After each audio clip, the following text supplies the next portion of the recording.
everybody! Olá pessoal, estamos juntos em mais um CADEF. CADEF Conhecimento Além da Dimensão Física. CADEF de número 1858. Very good. O gênio Allan Kardec conversa com o habitante de Júpiter. Dialogam. Falam sobre muitas coisas. Está aqui. Revista Espírita de 1858. Poucos conhecem isso, poucos espíritos conhecem isso. O diálogo que se estendeu entre Bernard e Palissy, só para instigar um pouco, sobre Júpiter. Eles falam sobre tudo pergunta e resposta. Descrição de Júpiter. O espírito Bernard descreve Júpiter para Kardec. E depois, estado físico do globo, ou seja, do planeta Júpiter, perguntas e respostas. E depois, estado físico dos habitantes, como eles são. Kardec pergunta. Os animais. Os animais, lá também tem animais em Júpiter. Kardec pergunta. Estado moral dos habitantes, como são esses habitantes, moralmente falando? Kardec também pergunta, entre outras coisas. Está aqui, Revista Espírita. Poucos espíritas sabem disso porque não estudam. Porque não abrem a mente para estudar. Se encarceram. Você já pensou tudo que está aqui, que nós acabamos de falar, foi publicado em 1858, detalhes da vida em Júpiter. Será que Kardec estava além do seu tempo? Hoje, se você falar isso daqui, você é louco, cara. Se você falar que há vida em Júpiter, você é louco. E Kardec fala isso em 1858, em meio ao positivismo. Oh, meu Deus do céu! O que James Maxwell vai pensar? E Charles Richet? Bem que Charles Richet tinha, claro, a mente ampla, a mente aberta. Mas e Hertz? E Marconi? Se John Dalton ouvisse isso. E Kardec fala sobre isso abertamente e publica. As revistas são distribuídas. As revistas são levadas. Pena que foram barradas em Barcelona, não é? Barcelona foi barrada, na Espanha. Queimaram as obras, revistas, o Livro dos Espíritos, Livro dos Médiuns, em 1861. Mas ele fala, vida no planeta Júpiter. Naquela época, a conversa que ele trava com Bernard Palissy é algo assim estrondoso. Fala dos animais, fala das plantas, fala dos habitantes, fala da organização social, fala como eles vivem e se interagem, o que eles pensam acerca de Deus, do universo. Mas muitos espíritos não sabem disso, porque não leem. E isso é lamentável. E naquela época, Kardec afrontando sistema. Já pensou? Esse aqui é uma revista, tá? São várias. Começou em 1858 e finda em 1865. Então, quer dizer, muita informação. Só que para nós entendermos isso, precisamos abrir a cabeça. Esse é o primeiro ponto. Precisamos descerrar a mente. Porque senão o novo não chega. Como que você vai trazer o novo se você está entupido de coisas velhas? Não dá. O espiritismo é renovador. O espiritismo transforma a pessoa de dentro para fora, porque a verdadeira mudança é interior. A verdadeira mudança se dá aqui dentro. Por isso que a doutrina espírita é fantástica. Por isso que a doutrina espírita renova. Por isso que a doutrina espírita eleva. Agora, o movimento espírita, aí, claro, que temos que tomar cuidado. O movimento espírita é uma coisa, espiritismo é outra. O espiritismo é mal compreendido. Tem cada pessoas falando asneiras aí que dá até medo. Assim como você fala asneira em física, em matemática, porque não, né? em Umbanda. Umbanda e Espiritismo é a mesma coisa? Não, não é.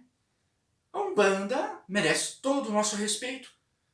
O Espiritismo igualmente. Mas são duas realidades distintas. Tem pontos semelhantes, é claro. Tem pontos convergentes, evidente. Mas não é a mesma coisa. E espírita kardecista é a mesma coisa? Não existe espírita kardecista. Não existe espírita kardecista. Esse é um termo equivocado. Se a pessoa fala, eu sou espírita kardecista, de pronto já sei que a pessoa não conhece nada de espiritismo.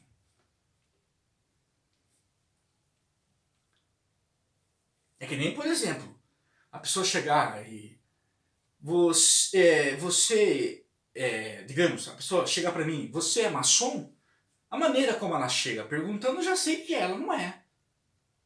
Porque há como se perguntar. Eu sei que ela não é. Eu sei que a pessoa conhece a doutrina espírita à medida que ela se pronuncia, à medida que ela externa aquilo que ela conhece, eu sei se ela conhece a doutrina espírita ou não. A doutrina espírita, ela não pode ficar engavetada, encerrada. A doutrina espírita, ela deve ficar aqui, claro, e o principal, daqui para a vida. Então não adianta nada eu ter todo o conhecimento e não conseguir colocar isso em prática. Aí também não adianta. Então nós temos que aproveitar o que a doutrina nos fornece. A doutrina espírita nos dá tanto material. Eu, sinceramente, 95% do que eu sei, que é pouco, tudo que eu sei é isso aqui, é muito pouco, eu devo à doutrina espírita. A doutrina espírita me ajudou. A doutrina espírita me ajudou a forjar muitos aspectos dentro do meu próprio coração. E quando me deparo com um assunto transcendental dessa natureza, por exemplo, vidas em outros planetas, Júpiter, e sabendo que Kardec já no século XIX, em meio ao catolicismo ortodoxo, em meio à religião reducionista, em meio às concepções newtonianas, em meio a paradigmas fechados, e a doutrina espírita falar a respeito disso, é fantástico. Isso é fantástico. Você saber que você pode aspirar um mundo desse, já pensou? Que você vai morrer um dia fisicamente, mas que tudo que você fez, que você lutou, que você aspirou, que você anelou, que você ensejou, que você sonhou, que você idealizou, não será perdido. Não ficará trancafiada na sepultura, na gaveta da sepultura. Não, de maneira alguma. Tudo aquilo que você construiu não sofrerá interrupção. Pelo contrário, você volta numa próxima oportunidade e retoma de onde você parou. Não é fantástica uma doutrina dessa? Que elucida que não há questão do fogo eterno, desse Deus antropomórfico. Porque algumas religiões falam de um Deus que é o Deus da Torá, por exemplo, do Antigo Testamento. É um Deus, evidente isso, é um Deus que está claramente perturbado. Uma hora ele se arrepende, depois ele fica zangado. Aí ele ameaça jogar para o fogo do inferno. A ira dele é implacável. É um Deus que tem um sabor muito humano. É um Deus sem o menor fundamento.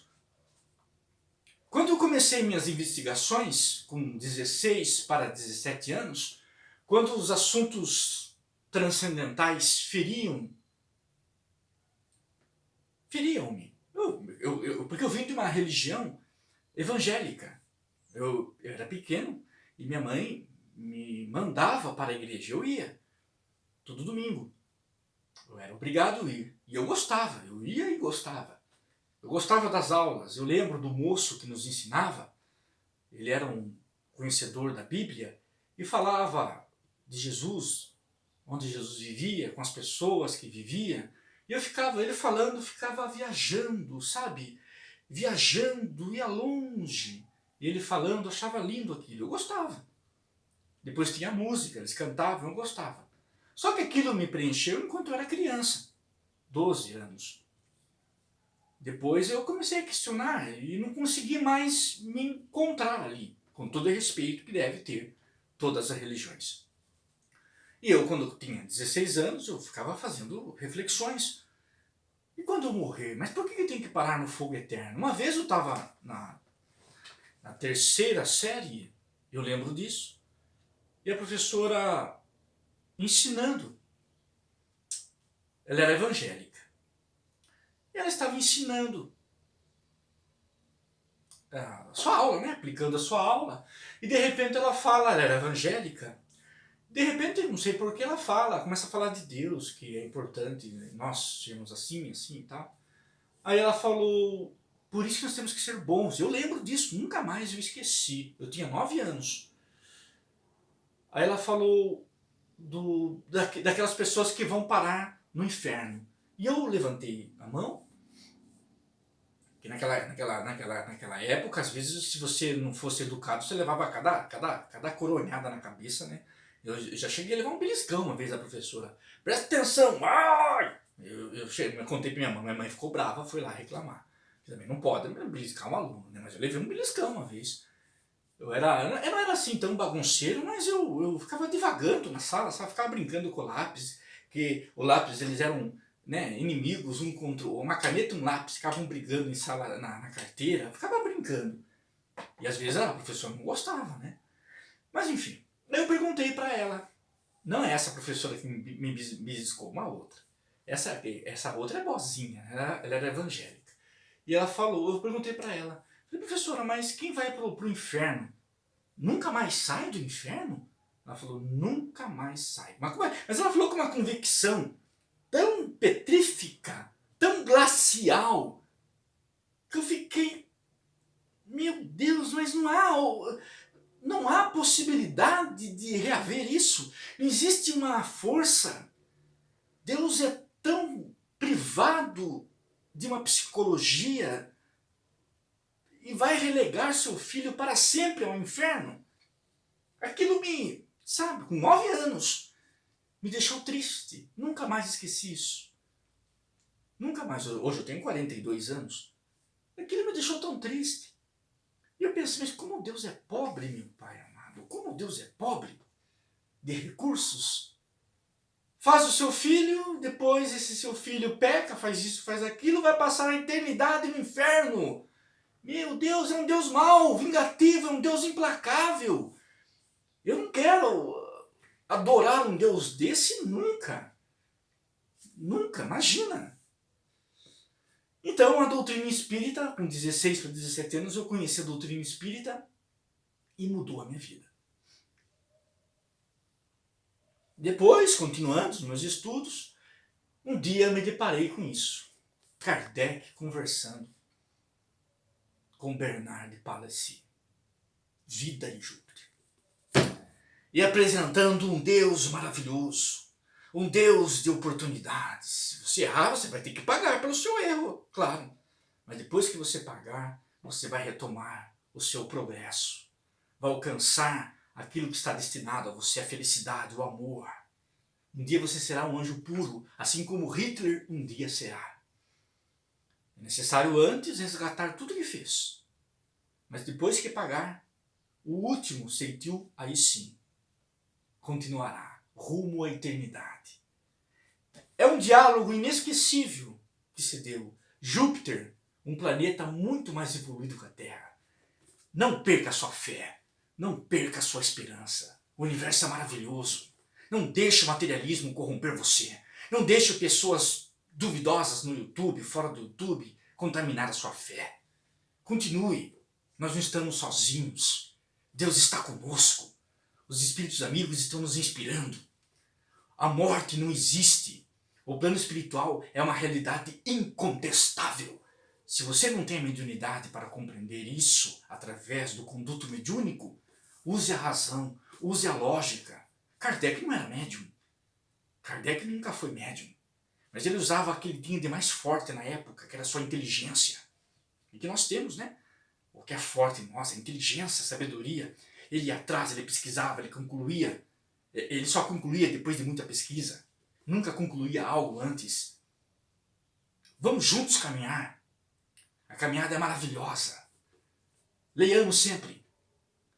Estamos com Deus, nosso Senhor Jesus Cristo e os grandes mestres da humanidade nos abençoem. Que a luz do conhecimento esteja conosco. Sucesso, que Deus seja louvado.